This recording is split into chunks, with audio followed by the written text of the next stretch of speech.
Jesus Trilogy, Book 1, The Four Messiahs, Chapter 48. "How's this one doing?" Nathaniel asked as he walked by. "Mine have been terrible today. Dumb as sheep." Nathaniel gave a laugh. "A waste of time. A complete waste of time." "Nathaniel, sit down. I want you to hear this." "Hear what?" "Jesus can tell you, Nathaniel, what you just told me about King Saul." "I'll try." Jesus repeated the theory of Saul's jealousy being not fear of his throne, but for want of the happiness and peace of mind David had. "It's the wrong answer, son," Nathanael said when Jesus had finished. "I must respectfully disagree," Jesus said, no fear in his voice. "I've studied the scrolls, history, and the prophets. I've studied religious theory. I've studied it all, and I know you are wrong." Jesus expected he was in trouble, but he couldn't back down. "Josephus, come over here. We got a hot-shot young scholar. Maybe you can help him out." Jesus had heard of Josephus, the most respected scholar in all Judea. He stood and bowed. "Wanted to meet you, sir. I have read one of your books." "Oh, which one?" Josephus said skeptically. "Ah, the Saga of Masada." Josephus was taken aback a little bit, but he guessed the boy really hadn't read it. Just wanted to make an impression. "So what'd you think of it?" "I thought it was an excellent chronicle of the Masada people, their plight and their solution, though I disagree with their final choice of self-destruction." "Oh?" Josephus was amazed. The kid had not only read the book, but he had formed his own opinion as well. Josephus motioned for Jesus to sit, and he pulled up a chair. They sat face to face. "You know, I've got a son your age," Josephus said. "Junior. Well, Josephus the second, but we call him Junior. I'd like to meet him. He should be here in an hour." "Good." "Well," Josephus said, straightening his robe and jutting his chin forward, he must get back on his priestly level. After all, his knowledge certainly was far superior to that of this 12-year-old kid. Yet he was intrigued by the young man's mind and his theories. "So what theory do you have, sir? What do you think the Massadans should have done?" Josephus had a little smirk on his face. He had Jesus cornered. It was widely accepted that the Massadans' course of self-destruction was the best choice, really the only one.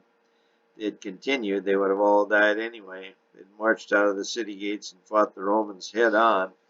It would have been a terrible slaughter. There was only one choice, terrible as it had been. They should have kept praying for the faith they needed to win the battle. They should have taken up the rebel banner and marched out together. They should have asked the Roman general if they could live there in peace. Of course, abiding by the Roman law as well as Hebrew law. If they had enough faith, God would have softened the general's heart. There would still be a town there today. "Why, you little—" "Easy, Joe, easy." Nicodemus tried to calm him. Josephus was beet red. "My grandfather was one of those in Masada. How dare you accuse him of a lack of faith?" "My deepest sympathy, sir, but I do believe that if a person has enough faith, anything is possible. With enough faith, we can move mountains." "How do you propose to obtain faith like that?" "Faith to move mountains, as the prophets say, is difficult to get."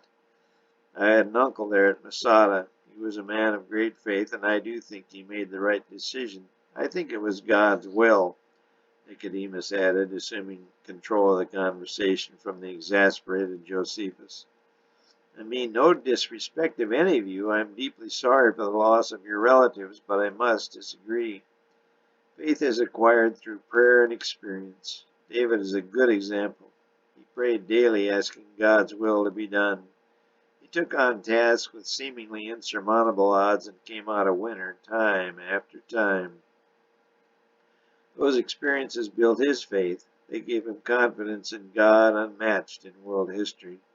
It is for this reason that God chose David to be the forefather of the Messiah." Jesus hadn't meant to let the word Messiah slip out, but it had. Nathanael now took up the argument. "You've heard of the Messiah, then?" Nathanael asked. "It is written on him in the scrolls many times." "Where does he come from?" Nathanael went on. "I believe he is from from the tribe of Judah, Jesus said tentatively. What is his name? King of Kings. He is to save his people from their sins. My impression was that he was to save his people from the Roman oppression, Nathanael countered. If he saves his people from their sins, he will certainly save people from the sinful nature of the Roman community, Jesus answered. Where is this Messiah to be from, sir? In what city does the prophet say he will be born? Bethlehem. Jesus desperately needed to get away from this subject.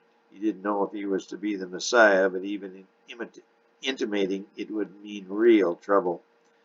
Josephus inadvertently saved him. Still angry at the earlier conversation, he interrupted. So, you think my beloved grandfather made the wrong choice? With all due respect to your grandfather, I believe he did. You weren't even there. Has your life ever been threatened? I mean, physically threatened? Jesus thought a moment. Well, no. There, see, Nicodemus, if their little whippersnapper had been there, and he probably would have been the first one to take the sword. Easy, Joe, he's just a kid, Nicodemus cautioned. Smart mouth, kid, Josephus pressed on. You think you would have had enough faith to face the Roman general and ask for peace? You haven't even ever been threatened. I don't know, sir, but I would hope to develop that kind of faith as I grow older.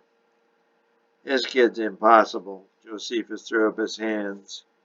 I have a notion to order you to flunk him, but I'll let you decide. He stood. I gotta get some air. Hi, Dad. Who is this one? Jesus. Can I meet him?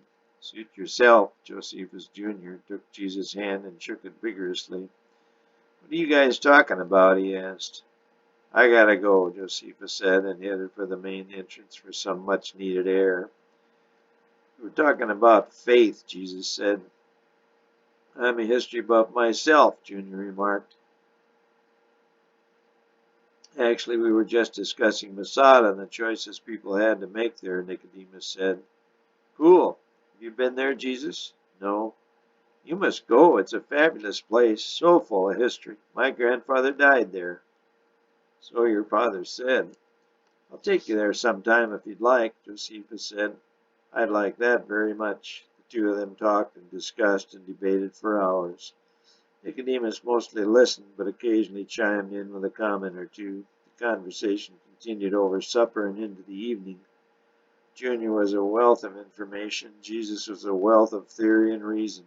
Nicodemus realized that these two were very gifted young men who would go far in life. The sun began to near the horizon. The changing color of the sun, now a more reddish hue, created dramatic changes in the colors of the stained glass windows, adding to their already magnificent reflection of the Star of David diamond shining directly in Jesus' eye. He stopped talking and walked up to the altar area. He put his finger on the smooth-cut surface of the brilliant diamond.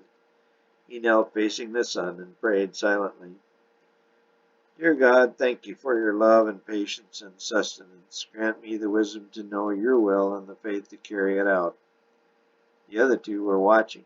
The sun seemed more brilliant than ever, and the boy's face seemed to glow. In that moment, Jesus knew that indeed he was to be the Messiah. He realized that in praying for guidance, he was accepting the challenge of being the true Messiah, the Savior of not only the Hebrew nation, but the Savior of all mankind. Jesus, there you are. We've been looking all over for you. You didn't show up at Joanna's. Your father checked with the Roman police, even went back to Bethlehem to look for you. You scared 10 years off my life, Mary said. I'm truly sorry, Mother, but today I had to be about my father's business. Mary started to speak, but Joseph squeezed her arm. He realized what Jesus meant, and when his eyes met hers, so did she. Mom, Dad, I'd like you to meet Junior. Junior shook their hands vigorously. And this is my examiner, Nicodemus. You have a very special son, Nicodemus said. We know, Joseph and Mary said in unison. So how did he do? Joseph asked Nicodemus. He passed with flying colors, Nicodemus said proudly. Thank you, sir, Jesus said, relief in his voice. Come on, son, we must get back to Joanna's, Mary said. Dad, Junior wants to take me to visit Masada, Jesus said. I'm sure that can be arranged, maybe this summer when school is out. Thanks, Dad. See you in June, Junior. They shook hands, then Jesus shook Nicodemus' hand and bowed. Thank you for all your time, the supper, and for all your help. My pleasure, son. You're always welcome here, Nicodemus said. Study even harder. It will reward you handsomely. The three walked down the center church aisle, turned at the door, waved, and were gone. Nicodemus picked up the registration card that Jesus had left on the pew. He read, Candidate number 777, named Jesus, home Nazareth, place of birth, Bethlehem.